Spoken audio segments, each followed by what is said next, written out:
ဘကွီတို့ကင်ပြီးတော့ဒီလိုမျိုး1 hit ထိုးပြီးစောင့်ရမ်းရင်မှကျန်းရှင်ကြလာဗျာဒီလိုမျိုးစောင့်ရမ်းရင်မှကျန်းရှင်နေဆိုရင်ဒီဗီဒီယိုက brother တို့အတွက်ပဲဖြစ်ပါတယ်ဒီဗီဒီယိုမှာဆိုရင် brother တို့ item အကြောင်းတွေပြီးတော့ EAP လေးမှာဘယ်လိုရှင်စော့ရမလဲဆိုတာပြောပြပေးပါမယ်ဒီပွဲမှာဆိုရင်ကျွန်တော်စော့ခဲ့တဲ့ item ကတော့ဒီ item လေးပဲဖြစ်ပါတယ်ဗျာဒီပွဲမှာဆိုရင်ကျွန်တော်ရှင်ပြီးတော့ထိန်းရမယ့် hero က Julian ပေါ့ဗျာဒါပေမဲ့ကိစ္စမရှိဘူး Julian ဆိုတော့ EC လေးပဲထိန်းလို့ရတယ်ဗျာပွဲထဲလေးရောက်လာပြီဆိုတော့ Julian ဘယ်လိုထိန်းလဲဆိုတာကျွန်တော်တစ်ချက်ပြပေးမယ်မင်းကအခုမှ level 2ပဲရှိသေးတယ်ဆိုတော့မင်းကငါရှယ်ရုံမှာတီးပေးတော့မယ်ကွာမင်းလှမှာလားညီလေးမင်းကို lock ခတ်ထားလိုက်ပြီးမှ221 BC အထက်တီးလိုက်တော့မှဟာ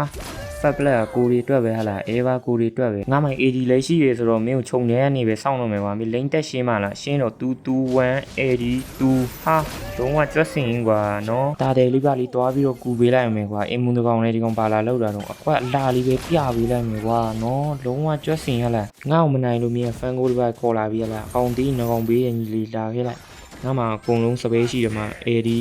2ဘယ်ဒီမှာတော့1 AD 2တစ်ချက်အိုးလုံးဝကျွတ်စင်ကွာနော်ငကောင်အကုန်လုံးတီးထုတ်ပေးလိုက်မယ်လားငါ့ကိုတော်ကြီးမှမင်းတို့ကတက်ရလွယ်တယ်လို့ထင်နေကြတာလားကွာဒီကောင်ပြန်ပေါ်ပြီးဆိုတော့ငါလည်းဒီမှာသွားပြီးတော့စောင့်မရမယ်ကွာဒီစကန်တောက်ရဲ့အလေမှာသွားပြီးတော့စောင့်မရမယ်ပေါ့နော်ဒီမှာစောင့်ရင်ဒီကောင်တက်လို့ရတယ်ကွာ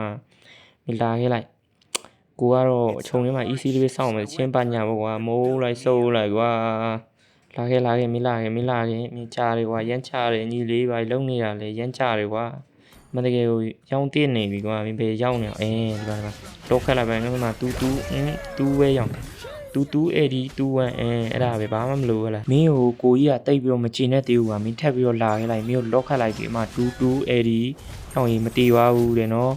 စပယ်က9000လဲနေလို့မတေတော့လဲလိုက်ပြီးတော့တက်ပြီးရတာလာခင်မှာတူမင်းကိုစပယ်ကိုမပြီး AD ချန်ထားတာကွာမင်းရဲ့အီမြူလာလေးကိုငါထိုင်ပြီးတော့စောင့်နေတာသဘောပေါက်လားမင်းတို့ကလိတ်တွေပါလိုရှင်သေးတာဗောအဲ့မှာကိုပြောင်းငါမမြင်ဘူးထင်နေလားညီလေးရဲ့နော်ငါမမြင်ဘူးထင်နေလားအဲ့တော့ကျွန်တော်ရဲ့ဒီဗီဒီယိုလေးကတော့ဒီလောက်ပါပဲကျွန်တော်ရဲ့ဒီဗီဒီယိုကိုကြိုက်နေတတ်တယ်ဆိုရင် like and subscribe လေးနဲ့ကူညီပေးခဲ့ကြပါဦးဗျာနောက်ဗီဒီယိုမှာဒီထက်ကောင်းတဲ့ content လေးလာမှာမို့လို့ brother တို့အနေနဲ့ subscribe လုပ်ဖို့မမေ့ပါနဲ့အားလုံးကိုချစ်ပါတယ်အားလုံးဘိုင်ဘိုင်ပါ